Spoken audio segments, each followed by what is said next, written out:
జీ5 ఉండగా మీ favourite TV shows ని మీరు అస్సలు మిస్ అవ్వలేరు. Complete free. దూరమైన జ్ఞాపకాలతో కాలిపోతూ పిచ్చోడైపోతున్నాడు. నా కొడుకుని అలాంటి నరకంలో చూడలేక నా ప్రాణం పోతోంది స్వామి. మళ్ళీ పెళ్లి చేస్తే జరిగిపోయిన విషయాల గురించి బయటికొచ్చి కొత్త జీవితాన్ని మొదలు పెడతాడని నేను ఆశపడుతున్నాను. కానీ ఎంత చెప్పినా ఎంత బ్రతిమాలినా పెళ్లికి ఒప్పుకోవడం లేదు.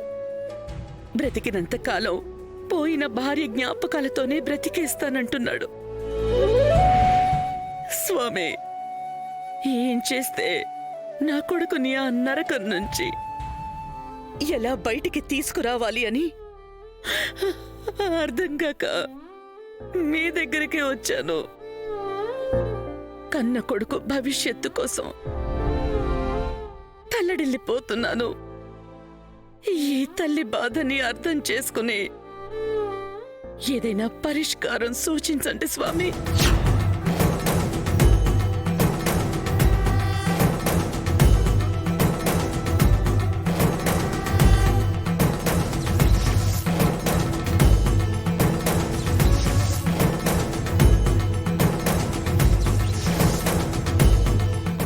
పుష్యమి నక్షత్రం, అధిక శ్రావణం, శుద్ధ పాడ్యమి, దక్షిణాయనం, 480 ఘడియలు, 48 విఘడియలు, 59 విపత్తులు జరిగిపోవాలి. అకాలంలోగా జరిగిపోవాలి.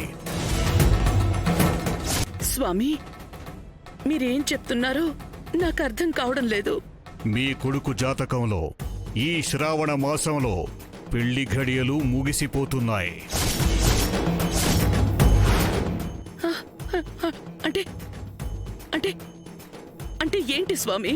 8 రోజుల్లో 8 రోజుల్లో మీ అబ్బాయి వివాహం జరిగిపోవాలి. లేదంటే చెప్పండి స్వామి. లేదంటే చెప్పండి స్వామి. ఇక జన్మలో మీ అబ్బాయికి వివాహం జరగదు. త్వరపడు, జాగ్రత్త పడు. ఈ 8 రోజుల్లోగా మీ అబ్బాయి వివాహం జరిపించు. స్వామి, 8వ రోజు ముగిసిన ఒక్క క్షణం దాటినా అతని పెళ్లి మీద ఆశలు వదులుకోవాల్సిందే. భూమి ఆకాశాలు తలకిందలైన పంచభూతాలు ఒక్కటైనా సరే మీ అబ్బాయి పెళ్లి జరగదు. ఇది తథ్యం.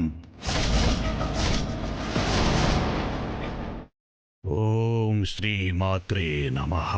స్వామి, ఓం శ్రీ మాత్రే. స్వామి, స్వామి.